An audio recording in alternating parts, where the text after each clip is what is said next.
Hey guys, we're out here in the good old desert again today and we're getting ready to fire up some pottery. Oh man, and today looks to be a beautiful day to be firing up some pottery. Just check out those beautiful clouds behind me. We're only in early May and those look like beautiful monsoon clouds to me, but they're not monsoon clouds yet. So I'm planning on doing another experimental reduction firing today. This is going to be my last reduction firing for this first season of my Firing Pottery series. This is going to be awesome. I'm going to be digging a deeper pit than I normally would for this one. I've got plenty of wind, so I'm hoping I'm going to get some good airflow to get down in there, but that's going to be the real trick to this part. I've got a couple of obstacles that I'm going to have to overcome for this firing. We'll discuss those in just a moment as we get to them. So let's get this started, shall we? And in case I didn't mention earlier, it is 100 degrees out today, and we're only in early May. Nice rock right there.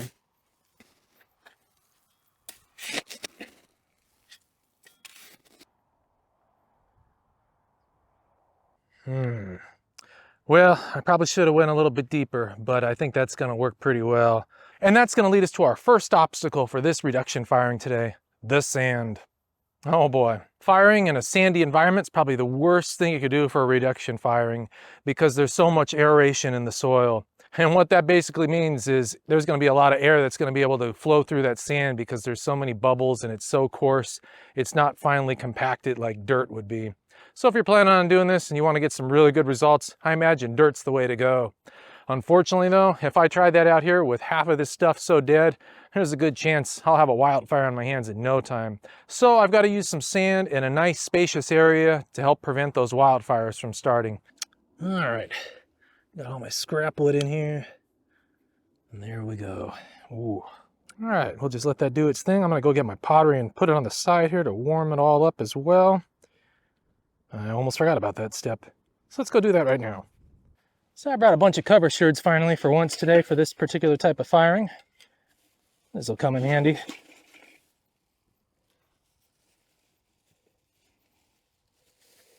I've got this jar I made. It was supposed to be pretty cool, but yeah, I used a new slip for this and it did not handle my paint solution well at all. You can see it started peeling off.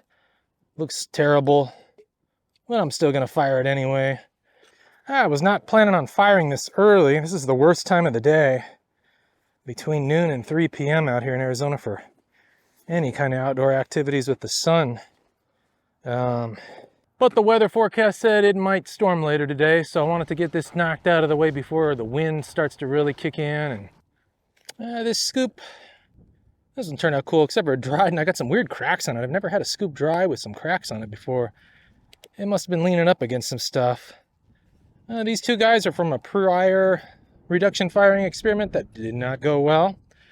So I'm going to throw them in there as well.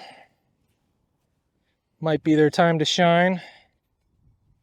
Oh, this is another one from a previous video that you guys watched.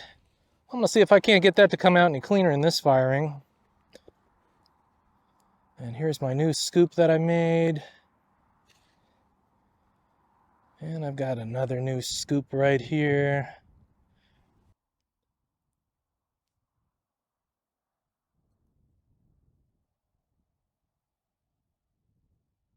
Oh man, I got a big beautiful cloud forming right over that sun right now. And this shade, oh, it doesn't get much better than this, guys.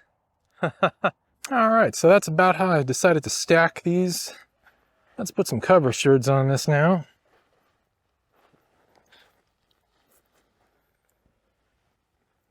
I don't want to go too crazy with these cover sherds, even though I probably should, but that's another issue I have every time I use these cover sherds. I'm going to leave this back open with that really crappy pot right there. I don't care if it gets destroyed, but I want to make sure a lot of airflow gets going through there. So I'm going to use this back as a channel for that. Every time I use those cover sherds, I always get a lot of carbon issues. And I suspect that's because these fires are just only like 15 to 20 minutes long. If I had a fire going for a couple hours, I bet it would burn out all that carbon, but these quick fires. And of course, the one thing I love the most about cover sherds is you can just drape these logs on however you want. You don't have to worry about them all falling in on each other. And there we go with the big old stack out. Well, this ain't good. I've got this here disconnected wire. I want to get home, I'll have to find a way to fix this. If you guys are wondering why I'm bouncing around pretty quick, my camera has actually been overheating, so I'm trying to record what I can before it dies out. Ooh, that lit pretty well. All right, let's get some measurements on this thing.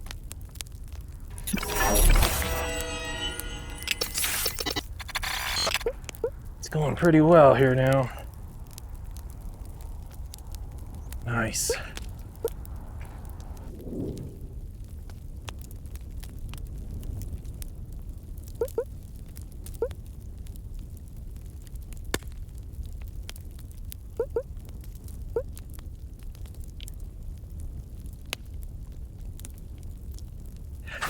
Well, guys, oh my gosh.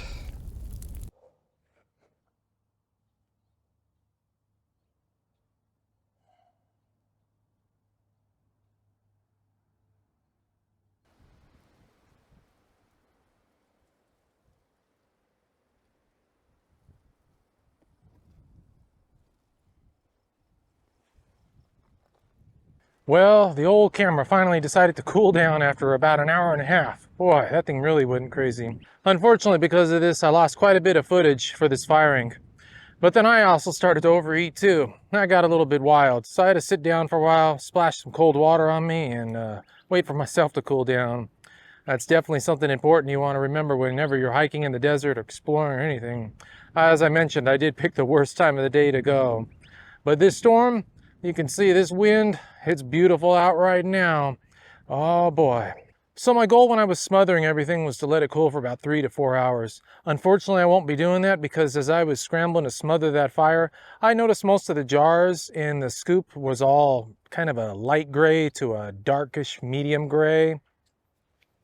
Darkish medium gray. I don't know about that color, but so I'd say it's about a medium gray. We really won't know though until we unbury everything and take a look and see what kind of damage we got though. So I got my fingers crossed something looks pretty decent. Let's go kill some time now. Oh man, this is always a good area to watch out for snakes. All this dead grass that they love to hide in. Oh, the swirls are getting ready to bloom. These guys are always so beautiful when they do bloom. So close on this guy.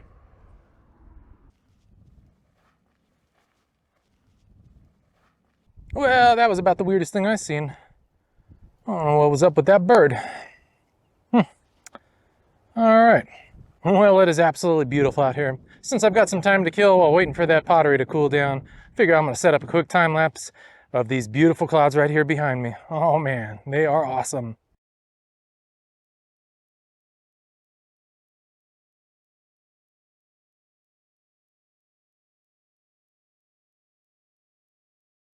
All right, let's go start unburying this thing and see what kind of results we got.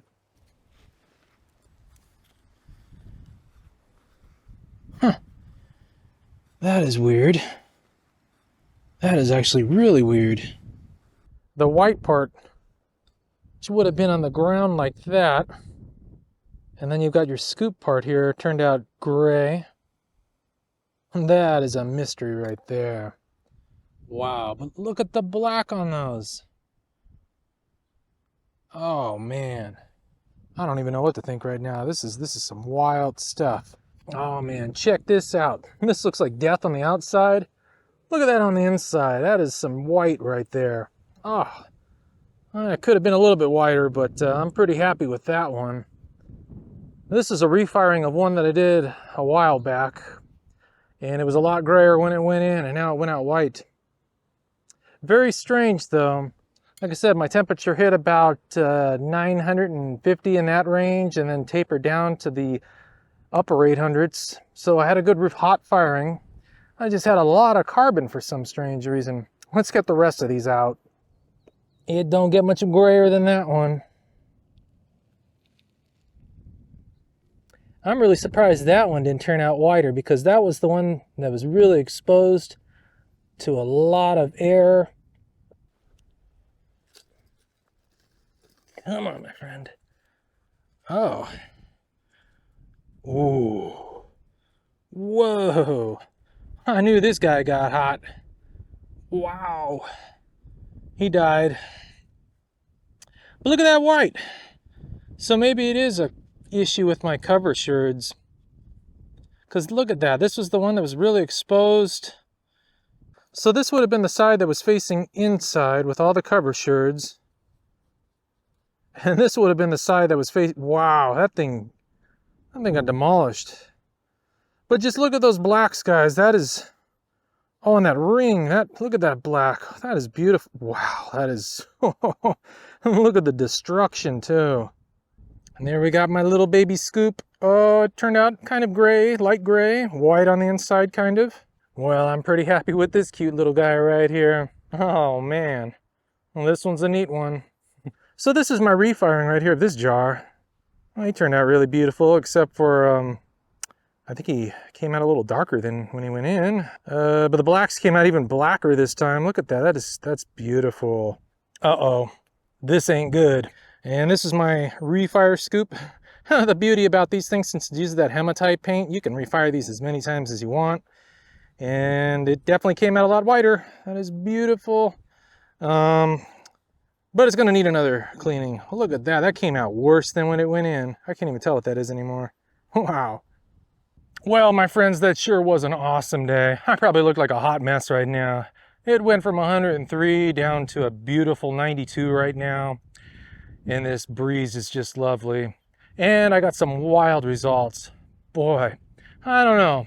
I'm still a little bit skeptical about those cover sherds. I've had so much trouble with cover sherds plus carbon. Those two seem to coexist when it comes to me firing pottery. If I get rid of the cover sherds or use minimal cover sherds, as you've seen in a few videos back where I did these reduction firings using hardly any cover sherds and just buried it with sand, I had stuff coming out super white, and my hematite paint was a little bit on the iffy side. It was dark, but I felt like I could do darker. I've definitely got the darker right here. I'm super happy with this. I'm looking forward to next season. I have 2 major projects planned for reduction firing. That's why I spent so much time trying to figure this out. I'm so close, so close. The next time I do this, I'm definitely gonna ease off on those cover sherds. Yeah, it's really weird though. The last ho-ho-com firing I did, I used a bunch of cover sherds and it turned out great. So I don't know what's going on here. Maybe it's the slip that I used. I used that new slip a lot on this. It's when it actually fires, it fires to a nice white, but it has a lot of volcanic ash in it, so it's prone to crumbling and all kinds of weird stuff. I have no idea, guys. If you've got any suggestions, leave a comment below and let me know what you guys think might be the culprit in this, all right? All right, guys, I really hope you learned something from this firing today, and I really hope you enjoyed watching it. All right, my friends, till next time.